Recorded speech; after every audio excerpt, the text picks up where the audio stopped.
Guys, the motivation thing, this happens a lot. Like everybody, unmotivated, unmotivated, unmotivated. Well, that means nothing by itself because it's relative to a price.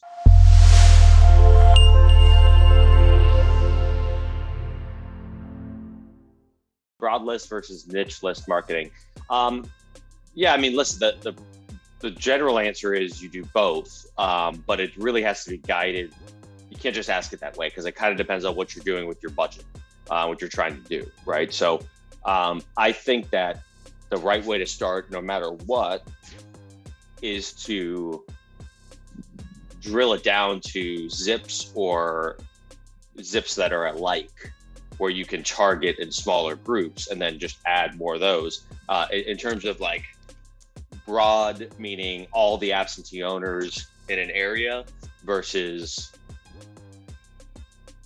broad, like all the absentees in the area versus niche on some of your different motivation factors, like that gets a little bit different, right? So now you're talking about the list stacking stuff or different pieces like that. Now, again, you're using terms, you got to, just like we talk about every week with this marketing stuff, you got to be careful. As soon as you start hearing yourself using things like broad versus niche, like what exactly does that mean? You got to get that like way tighter down because there's a limit. You know, if you take, there's a limit to the cost and the time involved where you can spend too much time and money trying to stack, and where like you would have been better served just dropping more marketing. Now, here's the thing and kind of what you're saying here that I want you to maybe just check your thinking on and see if you can see this a little bit differently. So you said, seems like my broad is pulling in too many tire kickers, right? So when you go broad, right, without these other motivation factors, sure, you're going to get a lot more of that. But that's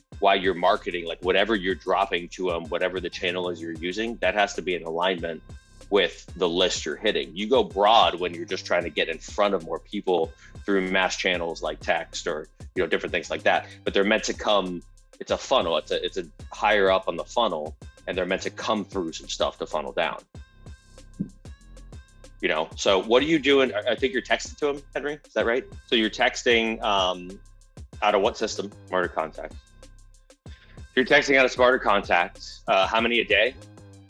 And cold calling with call tools. So how many texts a day? That's really the better question I should ask you, right? So like, depending on how many texts a day you're sending or you're trying to send, that's going to change your list.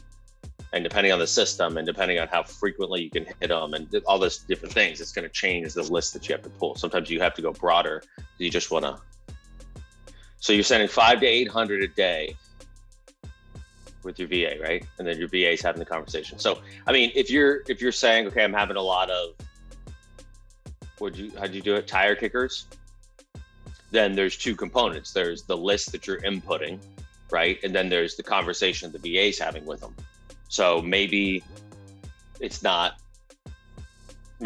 off in that conversation. They're not asking for the Zillow value. Okay, well, I mean,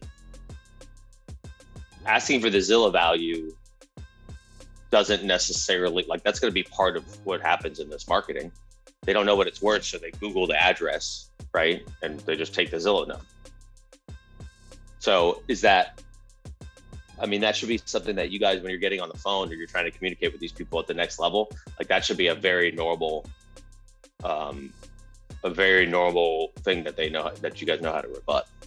Do you guys get that a lot, the Zillow thing?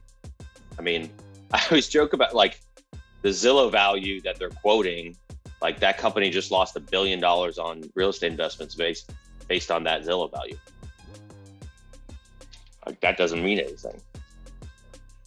What do the comps actually say? That's when you just have to be good at being like, yep, I know Zillow says this, but this property here sold for this, and it just had everything redone in it, and your number is the same, and you're telling me that like no work's been done to it. So, I mean, clearly it's not worth that. Yeah, I mean, listen, guys, the motivation thing. So this happens a lot. Like everybody, unmotivated. Well, that means nothing by itself because it's relative to a price, right? Like the unmotivated thing and being able to get the deals is your whole job. Like that's everything you're doing as a wholesaler. These deals aren't going to fall under your like you have to be able to get your value in there, right? And that happens through some of these conversations.